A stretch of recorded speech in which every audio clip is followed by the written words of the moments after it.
Vamos para mais um planejamento agora do segundo ano para a primeira semana de aula.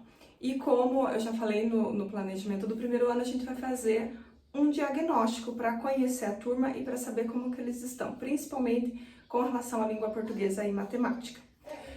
Vai ter um PDF desse planejamento aí para você baixar, e no começo eu coloco que é sempre para você começar explicando para os alunos como que vai ser a rotina do dia, o que vocês vão aprender, como que vão ser desenvolvidas as atividades. Então, ali inicia o PDF e eu vou seguindo aqui com vocês para explicar. No Conhecendo a Turma, que é interessante e muito importante para você iniciar a aula, para conhecer eles, eu coloquei para fazer uma dinâmica, que é a dinâmica dos números. Então, você vai dividir a turma em duas equipes, se você tiver até 20 alunos, se tiver mais, aí você vai ter que dividir em mais alunos. Mas assim, a ideia é vamos pensar que você tenha 20 alunos, então você vai colocar uma equipe de 10, outra equipe de 10, e você vai entregar para eles folhas de sulfite grande com os números de 1 a 9, e o 0 também, né, os algarismos. E aí a ideia é você fazer uma competição. Então você vai falar o número lá 23, aí eles têm que correr ali e montar. Eu tô segurando, eu sou o 2, o meu amigo vem ali correndo do meu lado para ser o 3. E aí você vai anotando no quadro qual equipe que tá ganhando, qual equipe que vai vencer. O importante é não falar números repetidos, porque você não vai ter números repetidos.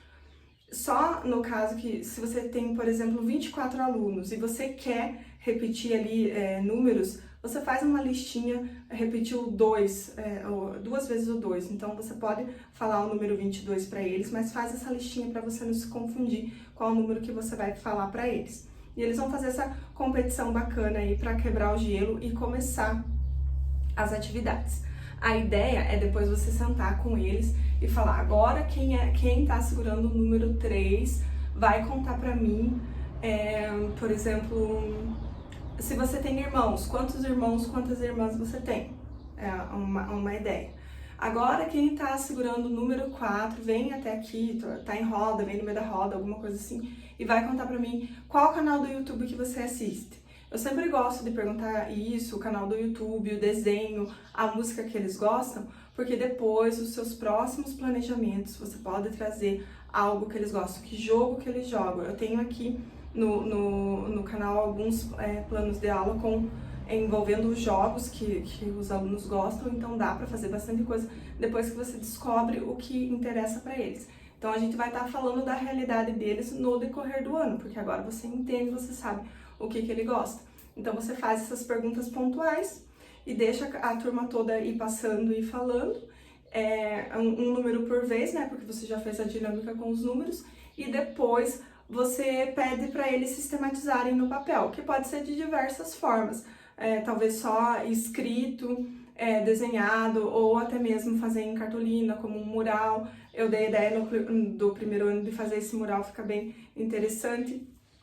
Então, você pode sistematizar depois, até porque você vai precisar dessas informações para você pensar aí nos seus próximos planos de aula.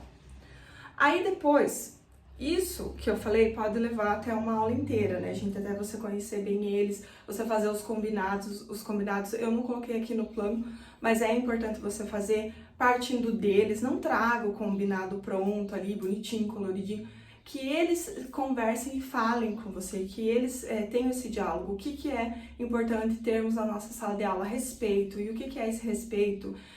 Amizade, amor. Deixa eles trazerem, e daí você propõe para eles de diversas formas. Você pode propor também, ou eles desenharem, ou fazer equipe, quem gosta mais de desenhar, desenha, o outro escreve, e daí você traz um suportezinho para colocar, para ficar legal, para ficar bonito. Se você quer fazer, sei lá, um trenzinho, por exemplo, não seria o caso do segundo ano, eu acho, mas você quer organizar ali um muralzinho legal, você traz só para eles colarem ali no mural, bonitinho naquele suporte.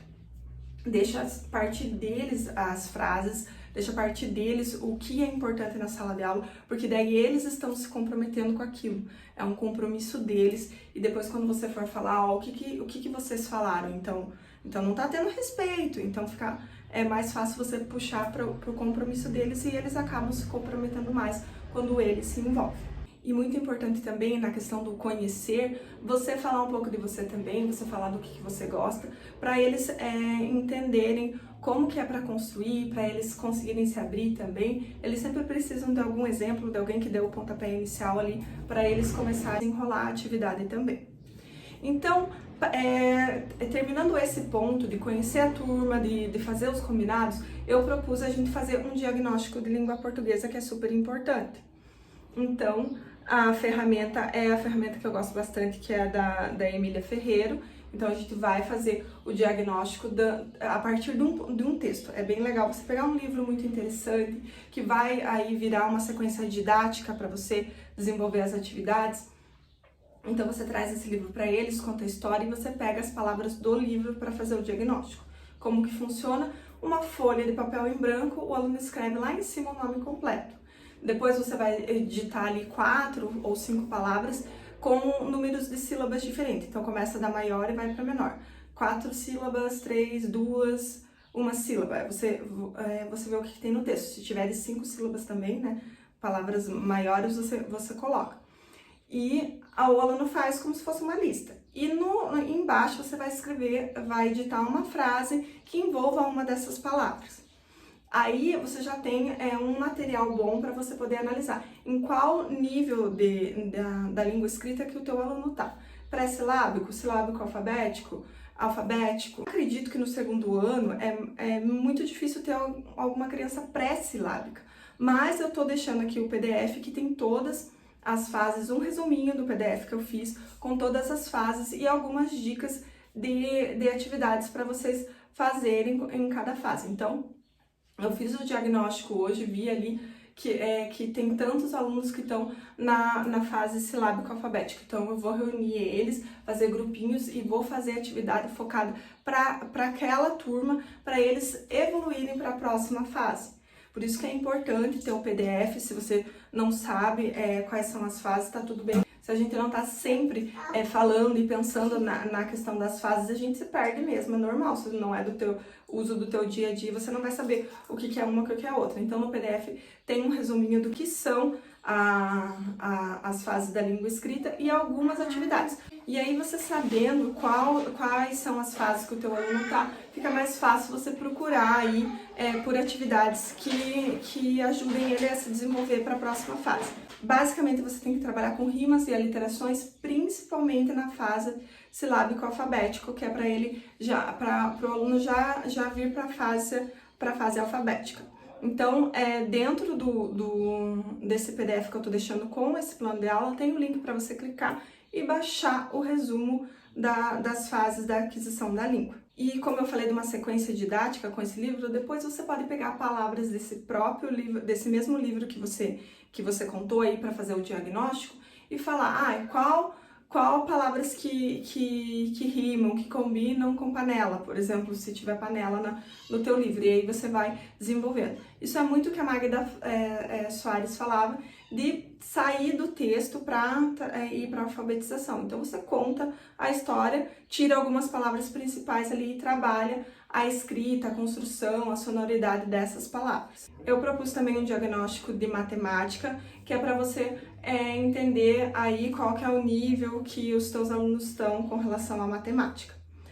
A ideia é trabalhar com o jogo dominó, porque daí você tem um contexto, não vai só jogar uma avaliação ali solta, sem ter um contexto. Então, você traz os alunos para conhecerem o jogo dominó, para falarem para você tudo que eles sabem sobre o jogo dominó, e a partir daí você vai propor as atividades. Você pode, se você gosta, você pode montar um jogo de dominó maiorzinho, assim, para eles fazer essa atividade, ou pode ser com o dominó simples mesmo. Você dispõe numa mesa ou no chão, dependendo do que você for usar, e pede para vir um aluno de cada vez e tirar a peça. Então, a soma, se ele tirou 4 e 3, por exemplo, a soma de 4 e 3, aí você pode fazer a anotação também.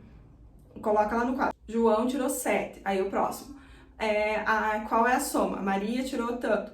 A ideia do jogo é que ganha quem tirar a maior soma. Então, você vai fazendo isso com todos os alunos, pode repetir, colocar mais de um jogo de dominó, se empatar, não faz mal. Mas a ideia ganha quem tirar a maior soma. E você pode fazer também uma variação que ganha quem conseguir fazer a menor subtração, quem conseguir tirar o número menor que ganha. Então você vai trabalhar aí a adição e a subtração. A próxima atividade que você vai fazer é os alunos trabalharem com uma régua. Então cada aluno vai ter uma régua.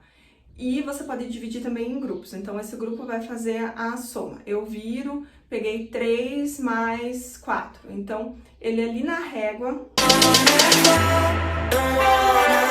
Achei uma régua velha de 1900 antigamente, ó. Cheia de Rorex. Na régua ele vai achar ali o 3. Você pode fazer isso em cima de um papel sulfite. E aí ele conta, que ele pode ir marcando com a caneta, né? E contando 3. Ele pegou 3 e 3, vamos supor, 3. Aí ele conta a partir do 3, para ele ter essa noção que ele não precisa contar a partir do 1 de novo. Ele já tem o 3, então se ele já tem o 3, ele vai para 4, 5, 6. E aí ele faz a anotação. Ele pode fazer a anotação assim, na folha de sulfite ali que você colocou, você organiza os espaços para ele fazer anotar. Quem sabe também, se você quiser ele desenhar ali a pecinha do dominó, colocar em cima, contornar e depois desenhar, você pode fazer essa atividade de várias formas e também na subtração. Então faz uma outra equipe para fazer a subtração, sempre auxiliando eles de colocar o número maior primeiro, né, que é 3 menos 2. Não daria para fazer porque eles ainda não entendem do 2 menos 3.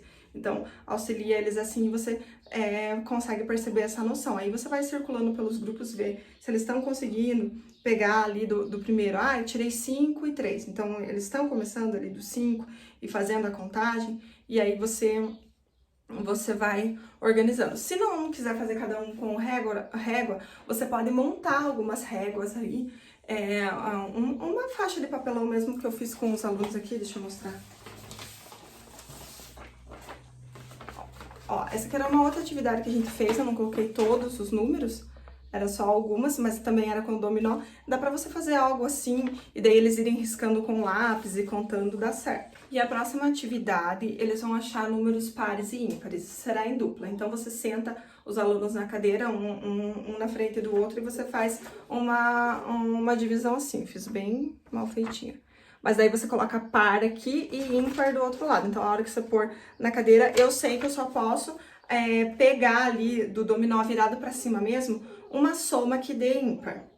Então, eu vou pegar a minha soma que dê ímpar e vou colocar aqui do meu lado. O meu colega vai pegar uma soma que dê par e vai colocar do lado dele. E assim, eles vão desenvolvendo essa atividade e você vai percebendo se eles conseguem ou não. Pede para eles sempre deixarem ali para depois você ir fazendo essa revisão. A quarta atividade é você mostrar qual é a sequência das peças do dominó para eles e depois trazer aí uma folha com as peças desenhadas, qual que tá faltando. Você pode fazer também no concreto.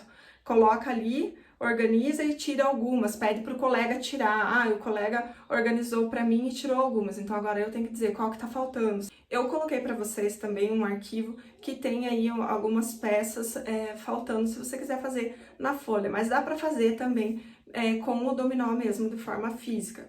Só na questão de avaliar, que daí fica mais difícil você ver quem conseguiu ou não. Por isso que é bom ter a folha também. E a última atividade, você tem que usar o material dourado, mas se você não tiver o material dourado, você pode tentar achar pecinhas de Lego, caixa de fósforo, do jeito que você conseguir, para eles decomporem. Então, você pode deixar virado, mesmo o aluno pega a pecinha, pode ser em dupla, pode ser em grupo, que aí você já vai auxiliando eles para trabalhar em grupo. Pega a pecinha, então vai decompor com material dourado. Você pode falar, aqui é dezena, aqui é unidade, então vamos fazer, colocar aqui também, sempre põe em cima de uma folha, põe o D aqui e o U aqui e pede para eles colocarem. Ou você também pode falar, qual a soma, você vai decompor a soma, por exemplo, que dá certo também. O importante dessa primeira semana de aula é você fazer esse diagnóstico para, nas próximas semanas, você poder fazer essa divisão dos alunos que precisam trabalhar mais a soma, por exemplo, precisam trabalhar mais a sequência. E é assim que a gente trabalha na zona de desenvolvimento proximal. Eu vou chamando aquele aluno para o próximo nível. Mas como que eu vou chamar ele para o próximo nível se eu não sei qual que é o próximo nível dele? Se eu vou querer dar a mesma atividade para todo mundo e o meu aluno não sabe ainda nem diferenciar número de letra, por exemplo.